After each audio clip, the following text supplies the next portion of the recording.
Hi guys, Bill or William Cash is a qualified solicitor, so you would imagine he understands the law. Well, that would be a fallacy, as he clearly doesn't understand how EU and international law works in the United Kingdom. You see, even as we heard of Rishi Sunak's plan to drop or at least water down the dumping of 4,000 EU laws by the end of this year, it doesn't mean Brexiteers have given up hope on it happening. Here Bill Cash spoke with fellow Brexiteer and ERG member Jacob Rees-Mogg about why the 4,000 laws have to go. This issue of retained EU law, yes, the getting rid of those rules that make our economy less efficient. Whoa. Citation needed, Jacob. You have to demonstrate that they are inefficient, that these laws have made the UK economy inefficient. You can't just claim it.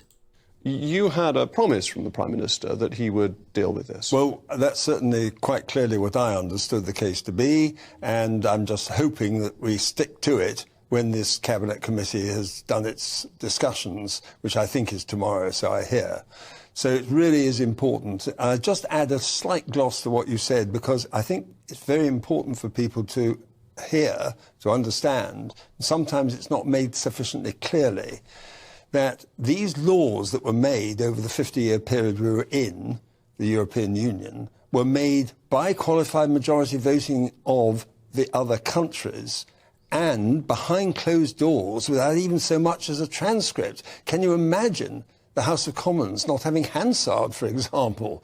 This is the way these laws are made. So they lacked democratic legitimacy. Wait a minute, how did they lack democratic legitimacy if they were voted on by a majority?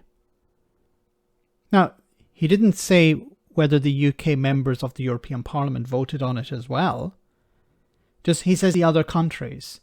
So is he claiming here that every British member of the European Parliament voted against these laws? But look, this doesn't make any sense as well, because the UK, when it was a member of the European Union, was there at every step of the process. So it was there when the laws were created, were written, and it was there when the laws were voted on and later implemented in UK legislation. Now, we also have to remember there was a veto. The UK had a veto. If it didn't agree with these laws, it'd say, no, we vetoed these laws. So there was a majority that supported these laws. And I presume, I don't know which laws he's talking about, so we can't check, but I would presume that members of the UK in the European Parliament voted on these laws as well. Because you had members from the Labour Party, from the Greens, from the SNP, from the Conservatives in Northern Ireland as well. So you had a whole range of MEPs from the UK who were likely voting on these laws. This doesn't make any sense. Now we've got out, it's absolutely essential that we deal with those laws appropriately and we get rid of them or we modify them in a way that will make them genuinely United Kingdom laws. But these laws that were passed secretly, potentially by qualified majority vote, we've now operated with them for years. Why does it matter now, or is it essentially old hat? No, it's very important right now that we get rid of them for this good reason, that actually you can't have two statute books. You can't have two statute books. But the UK, and I don't know if this is a legitimate criticism because I'm not a solicitor, but the UK is part of international organisations. The United Nations, I don't know if it's already a member of the TCPPP, the trading bloc, that Bill Cash, I presume, supports membership of. And if you're a member of that organisation, then you have to follow their rules and their laws. So whatever laws or rules they put in place, you have to follow them. That's an international organisation, like the European Union is an international organisation. So when it's EU laws, it's bad, but if it's TCPPP rules, it's good, right? We don't have one lot of laws which are governed by principles of EU law, which were embedded in the legislation when we went in under the European Communities Act, where we voluntarily and wrongly abdicated our sovereignty. Once again, he he's complaining about sovereignty here. We gave away our sovereignty, but you give away sovereignty when you join any international organization. Is Bill Cash advocating for Britain to leave NATO? Is Bill Cash advocating for Britain to leave the United Nations? Was he voting against joining? Well, there was no vote to join TCPPP. There was no referendum. So, well, let's forget about that. And then subsequently, those laws, when they were made, were enforced by the European Court of Justice. And it's absolutely essential that we weed out the manner in which those laws were made, because they were made with different interpretations. The judges came to different conclusions. What is he talking about here? The UK was part of the decision-making process. It was part of the voting process. And at no stage, and once again, we can't look at these laws because he hasn't given us any examples, but at no stage did the UK veto these laws. So what is he complaining about? You can't have that lot, and then also the laws that are made after we left the European Union. In other words, you'd have two statute books, and that would be very uncertain and very confusing for people. Because one of the criticisms made of repealing all this law is that it will lead to uncertainty for business. Aren't businesses happier with the rule book remaining as it is, not having change, just sticking to it? Well, for the reasons that you gave earlier, the trouble is that when these laws were being made in this Council of Ministers behind closed doors, etc., actually they were also being made in a way that was by collusion and by consensus.